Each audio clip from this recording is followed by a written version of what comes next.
Okay, so it's time for us to go ahead and get back into our coverage over the X-Men. And so we're going to pick up with Wolverine issue number 106, but also the annual that came out in 1996 as well. Now, here's the thing, because for me, I really love the annual story more, but we also have to cover 106 as well because it kind of shows something special happening between Wolverine and Elektra. And let me explain. See, it all began back in Fatal Attractions. You see, back in Fatal Attractions, you had Magneto rip off the adamantium off the bones of Wolverine. Now, when he did that, we had also learned later on that when he came to Charles Xavier, he had discovered that apparently Wolverine's mutation was supposed to turn him into a feral beast. But when it came to adamantium being bonded on his bone, thanks to Weapon X, it has stopped that process. But with Magneto basically ripping off the adamantium, the process was able to continue again. And so unfortunately, it was Logan for a good while there, slowly turning into a feral beast-like character. Now, for Elektra and Stick, they were in his corner. They were kind of like, hey, listen, you cannot turn into an animal. You are still a man no matter what. They were able to keep him on the right track. And so because of that, Elektra being in his corner kind of helped build a bond between these two characters. And it really shows in issue number 106 because as we get into the opening pages of this book, we do pick up with Wolverine and also Elektra, who are currently in the forest. Now, at first, they are completely surrounded by all these wild wolves, and it does look like these wolves might attack Elektra, but also Wolverine. But of course, for Wolverine, he has a way to bond with these creatures, and we kind of find out he knows these wild animals. He knows how to talk to them and play with them and bond with them. And so for Elektra, she kind of realized that even though with her being in his corner and trying to help him stay a man and not turn into a wild beast, that the animal side of Wolverine is not completely gone. But at the same time, that's not a bad thing because right now he's using that side to his advantage. But after that moment, you then have Wolverine take Elektra over to where him and Silver Fox used to live at together. Now remember, those two characters, they were madly in love. Wolverine was really heartbroken when he lost her. But of course, every single year, he comes back here to the one spot as a way to respect her. Now, for Wolverine, she's not the only person that he loved. There was also Mariko. There was Jean Grey. There was also Heather. But is Wolverine saying like, listen, I have spots for all those characters that I loved in the past who were basically taken away from me. But the thing is, this is not Logan saying like, hey, listen, I came here or I brought you here to show you what I do every year. No, it's him saying like, listen, I am not scared to fall in love again because once you show fear, that begins the process of death. And for Logan, he's not ready to die yet. And so, of course, it's him right now keeping his heart open for the possibility of falling in love again. But it's also kind of like, hey, it's Logan right now saying, I showed you my animal side earlier. Now it's me showing my human side. And so now we see the two characters on a plane heading over to Greece. Now, before I explain why they're heading over to Greece, it's Elektra right now kind of telling us that she feels kind of weird around Wolverine, but not in a bad way. Because for her, when she looks at him and her, they are two characters who are completely different from one another. For Elektra, she is an ex-assassin who was brought back to life and who's right now trying to save her soul again. But for Wolverine, he's a man who's a protector of a dream the X-Men have, but also he's being cursed by his own mutation. Now with that being said, is her also kind of realizing that Logan kind of reminds her a lot about Matt Murdock, the man she loved in the past. But right now, it's Logan being the first person outside her family that she's finally bringing home. Now, when it came to an earlier storyline, you had Elektra kind of tell us this story about all these different characters who were in her life when she was growing up in Greece. One of those characters was a guy known as Stavros, and I really hope I said his name correctly. Now, for Stavros, he was the gardener, but with him, she had learned a lot of different things about life, but also about gardening as well. Now, there was a point in time where there were two assassins. One of them was pretty young, and his name is Theo. When it came to Elektra, she convinced Stavros to not kill off Theo, and matter of fact, took him in as his own son. And so ever since that moment, Theo and Stavros kind of had this father and son bond. But now you have all these characters plus Stavros and Theo meeting Wolverine and kind of realizing that if she brought him home, that means he must be something special. But after all of that, you then have Elektra, Stavros, Wolverine, and Theo sit down and have drinks with one another. Now, for Stavros, he had learned that Wolverine is Canadian, and so it reminded him about a guy he fought alongside with back in the war. Of course, that guy's name was the Canadian as well. But here's the thing, that was Logan in his past. But because you have Logan slowly mutating, unfortunately, he does not look like what he did in the past. So for Stavros, when he looks at Logan, he's kind of like, oh, I had this friend and he was a cool guy. He was taller than you and didn't look as ugly as you. But it's him kind of like, man, if only I could see him today. But not realizing that he's currently talking to the Canadian friend right now in the present day. But for Elektra, she's kind of like, I never heard you ever talk about the war. This is interesting.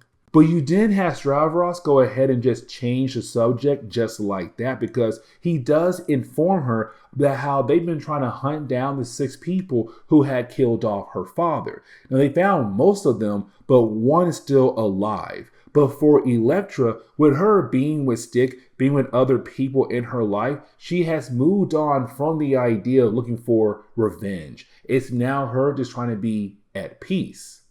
And for me, the ending of this issue was kind of like, man, could have done more with this. But we do see that for Stavros and also Theo, they had the last guy who was responsible for the death of Elektra's father. But of course, he let him go. Because Stavros, he's kind of like, if Elektra said that she had now officially moved on trying to get revenge against the guys who killed off her father, then we no longer have the right to try to kill this guy. Now, this guy might run to the cops, but you didn't have Logan stop him on the outside and say, listen, if you tell the cops about those boys down there, I will hunt you down and kill you myself.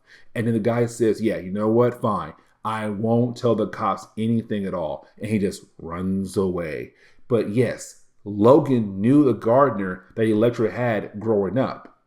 And so this leads us over to Wolverine Annual 1996. Now, with this annual, it's also bringing back a few characters we have not seen in a tad bit.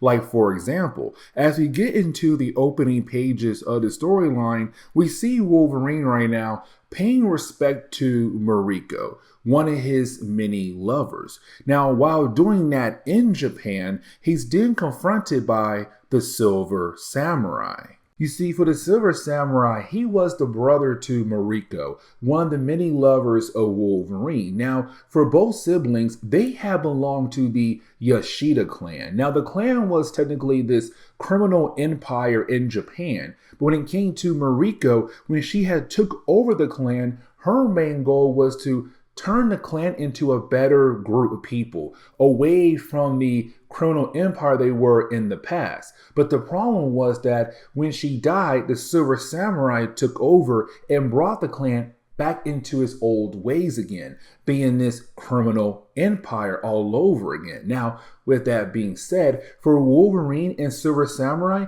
there is a lot of bad blood between the two characters. And so for Wolverine, he wants to know why in the world the Silver Samurai is here right now at the grave of Mariko. Now, for the Silver Samurai, he's not really here to battle against Logan. Instead, for the Silver Samurai, he's really here more saying like, listen, I gotta tell you two things. Thanks to the whole idea of onslaught, what happened back in New York, you now have more and more humans hating on the mutant race. Now, technically, he's right, but right now, most of that hatred is coming out of America because that huge event happened in New York. But other countries right now don't truly hate their mutants. Matter of fact, we saw that in Excalibur where they said, listen, right now, the humans of the United Kingdom, they don't hate their mutants, but sooner or later, the UK will begin to turn their backs on the mutant race as well. But for Japan, they're kind of like right in the middle, where it's like you might have a few people out there who hate mutants, but not all of them. But it's also Silver Samurai saying, like, I came here to tell you what happened to Sunfire. But now we have to switch over to, well, Bastion. Now, for Bastion, at this point in time in Marvel Comics, he's right now trying to get the whole idea of Operation Zero Tolerance started up, where they'll then be able to go after mutants across the world. Now, for Bastion, he already has a few countries on his side. Only a few, because some countries have not agreed yet, and Japan is one of those countries. But Japan is a very proud nation. They're kind of like, listen, we can handle all types of situations on our own. We don't need your help at all. But for Bastion, he's kind of like, no, listen, you do need my help. For the human race, it's no longer time for us to be split by race or religion or culture. It's now time for us to come together and go after the mutant race. But you didn't have Bastion say, listen, you guys believe that you have your powerful weapon, better known as the Red Ronin. But the problem is that weapon right now technically does not belong to you. You see, the Red Ronin is kind of like this Megazord that basically Japan has. Now, originally, it was supposed to be used as a way to protect the country. And matter of fact, they use it as a way to fight against Godzilla. But over time, it would also be used as a way to help Godzilla to fight against other creatures. Now, over time in Marvel Comics, this huge robot will be used by other companies across the Marvel universe. But around this time in Marvel Comics, it is currently being controlled by a company known as, and I'm going to literally butcher the name, but Fujikawa Electronics. They're the ones right now has their hands on the Red Ronin robot. Now, outside the company building, we do see another character there known as Yukio. Now, Yukio is also one of many Wolverine's lovers, but it's her right now kind of listening in on what they're talking about when it comes to Red Ronin, but she also kind of tells us that there are many people out there who pay a lot of money to be able to get their hands on the giant robot. Now, as we do switch over to Wolverine and also Silver Samurai, we're seeing the two characters getting ready to break into this prison to basically break out Sunfire. Now, the reason why he's locked up is actually a callback to X-Men issue number 25. In that one issue alone, basically part of Fatal Attractions, we had saw Magneto release this powerful EMP across the entire world, of course, hitting Japan as well. Now, with that EMP, it also hit Sunfire. Now, for Sunfire, it basically made him lose control of his ability. And so with that happening, he did cause some serious damage in Japan. Because of that, he got locked up for it. And so now for Silver Samurai and Wolverine, their main goal is to get Homeboy out of there. And so you do have our two heroes being able to make their way over to Sunfire. Now we also have to remember that the Silver Samurai and Sunfire are cousins technically. So for Sunfire, he also knows about the Silver Samurai and of course his criminal empire. Kind of like, okay, so I know why Wolverine's here for. He's a hero, but like, why are you here? Now, for the Silver Samurai, once you do have him, Wolverine, and Sunfire being able to get out of the prison, he does explain why he want to break Sunfire out, because he got word about what's going to happen in Japan very soon. That basically, they were going to release the Red Ronin robot in Japan as the way to begin targeting mutants across the country. And so for the Silver Samurai, he's kind of like, listen, we now have to work together, be the first line of defense for the mutant race. not just for the country, but our people, the mutants across this country. Now, for Logan, he's kind of having a hard time believing that Japan would go out of their way to release the Red Ronin.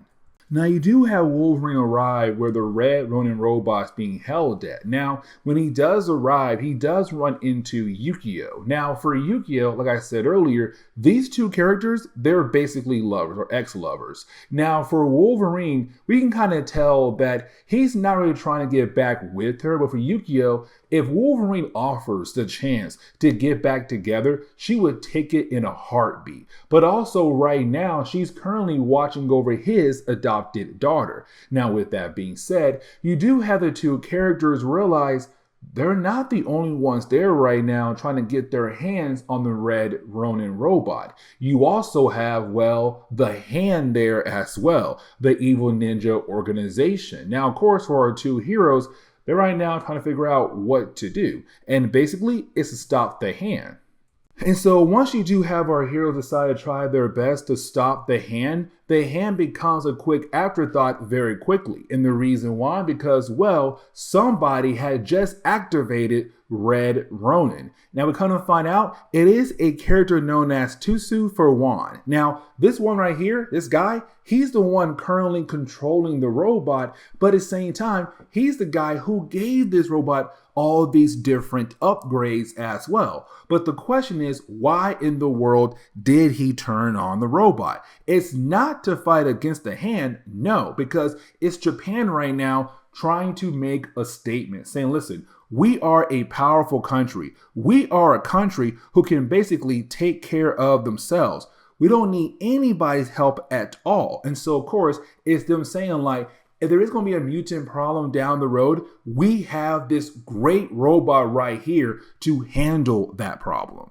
Now, this kind of leads into the ending of the storyline, and I'm not going to say like it's a rush ending, but things do get wrapped up very quickly here. But you do have Wolverine being able to get back inside the robot with the help of Sunfire and also Yukio as well. Now, once he does get back inside, you do have Logan being able to find a way to shut down the robot. But here comes the next problem though. You see, he only shut down the main part of the robot. If the robot has the ability to shoot off one of its body parts to use in a battle, that body part now has a mind of its own. So one of the hands was being used as a separate weapon fighting against Sunfire. So the hand of the Red Ronin has a mind of its own. And so for Sunfire, he's kind of stuck in the moment. And so for Sunfire, he begins to freak out. But thanks to Magneto earlier on in the X-Men timeline,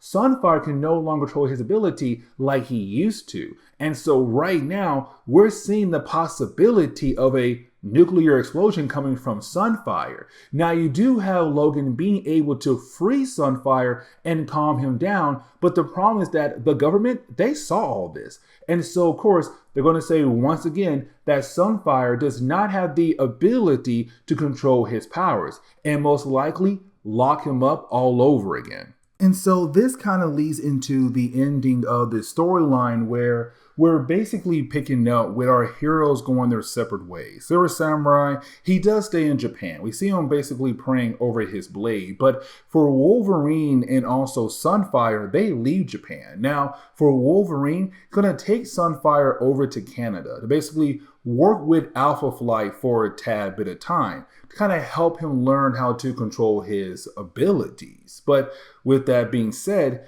this is the end for today's video. So with that being said, guys, please leave me a like down below and subscribe. But guys, see y'all next time. Later.